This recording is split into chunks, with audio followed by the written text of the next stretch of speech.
Ово издание Трамп или Бајден, која опција ја предпочита Обединетото кралство додека преговара за излегување од Европската унија. И израелците и палестинците во очекување на американските избори. Дали е можна промена на политиката кон регионот? COVID – огромна побарувачка за нови и модерни уреди за мерење на температурата. Останете со нас, ќе ви кажеме повеќе. Поздрав од Вашингтон, ова е гласот на Америка на македонски, а јас сум Никола Крстик. Изборите во Соединетите држави во 2016 и референдумот во Обединетото кралство за излегување од Европската унија тогаш беа протолкувани како победа на популистичките политики. Сега Доналд Трамп се бори за реизбор, а Лондон се уште не може да се договори со Брисел околу Брекзит. Делот аналитичарите сметаат дека иднината на Велика Британија може да зависи од исходот на изборите во САД. Од Лондон јавува Хенри Риджвел. Денот како Британија гласаше за излез од Европската унија 2016-та, Доналд Трамп, кој тогаш беше републиканска председателска номинација, пристигна на неговиот голф терен во Шкотска со порака за поддршка на Брекзит. Луѓето сакаат да си ја вратат назад државата. Повеќе од 4 години подоцна, Британија конечно е на рап на излез од ЕУ. Британската влада се надева дека ќе склучи нов трговски договор со САД за да ја поттикне економијата.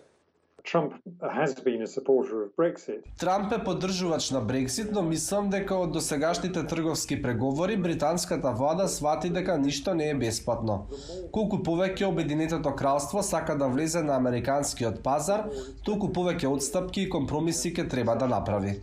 Во секој случај, победа на Доналд Трамп би бил најдобар резултат за Британија кога ќе излезе од Европската унија, вели Роберт Олц, директор на организацијата Бруш, меѓу чии членови има десетици законодавци кои го поддржуваат Брекзит.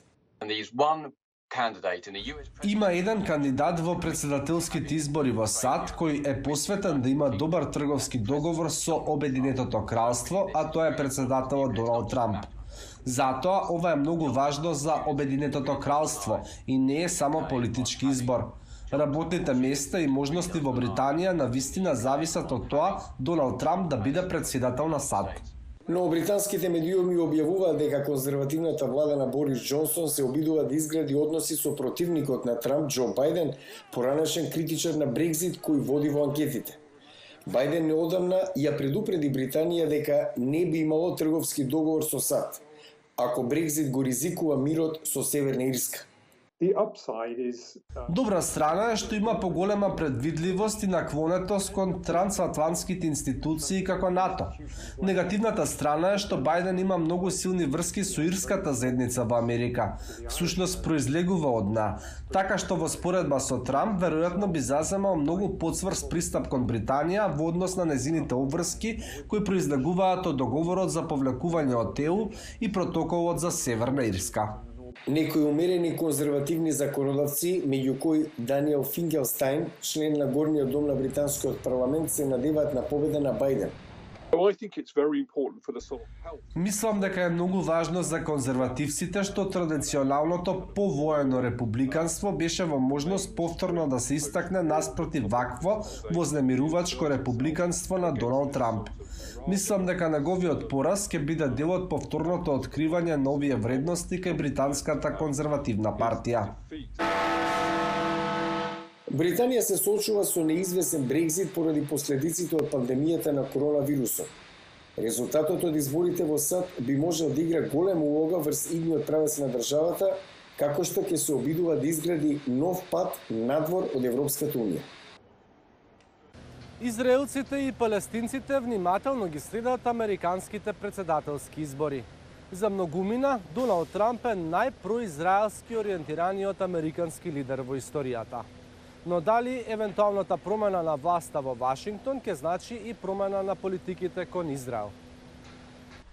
Многумина во Израел му се благодари на председателот Трамп за преселбата на амбасадата на САД во Ерусалим, за признавање на израелскиот суверенитет врз со рамнината Голан и за оркестрирање на договорот на Израел, Обединетите арапски емирати и Бахрейн.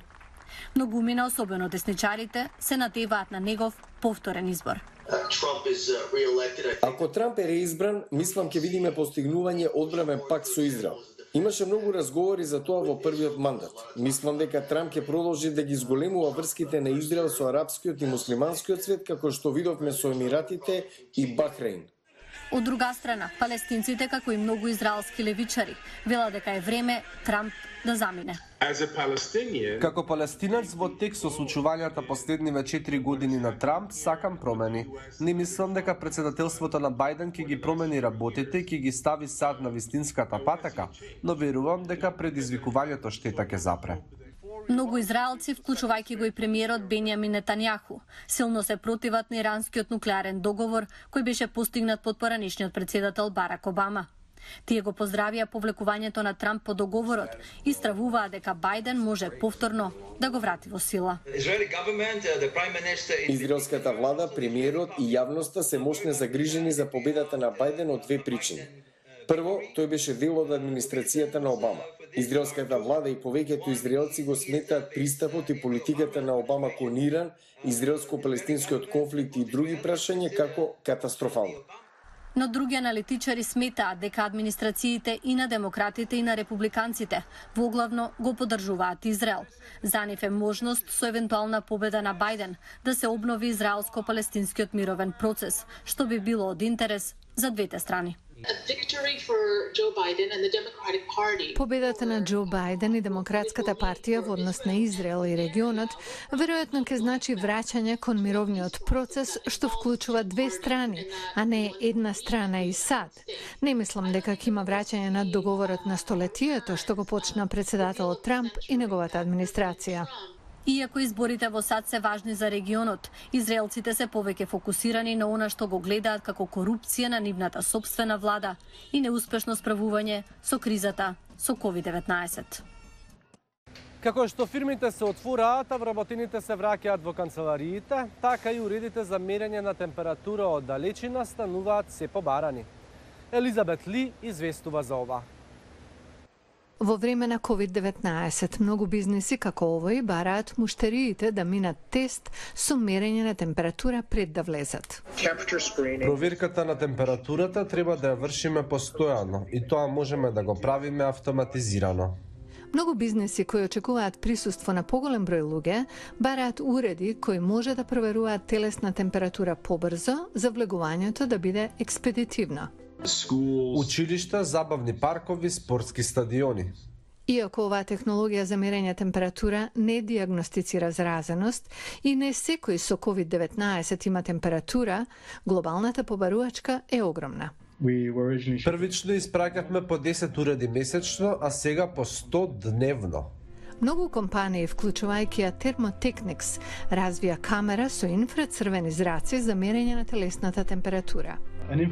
Камерата со инфрацрвени зраци е како 110.000 од обичните камери. Тие не се како ласери. Тие чекаат температурата да стаса до нив.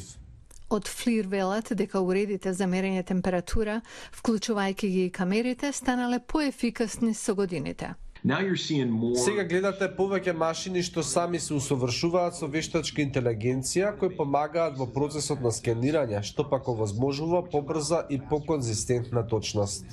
Наместо камера, Thermal Pass нуди инфрацрвени сензори кои ја читаат телесната температура. Нема ризик да не ја измери температурата од сите делови од телото.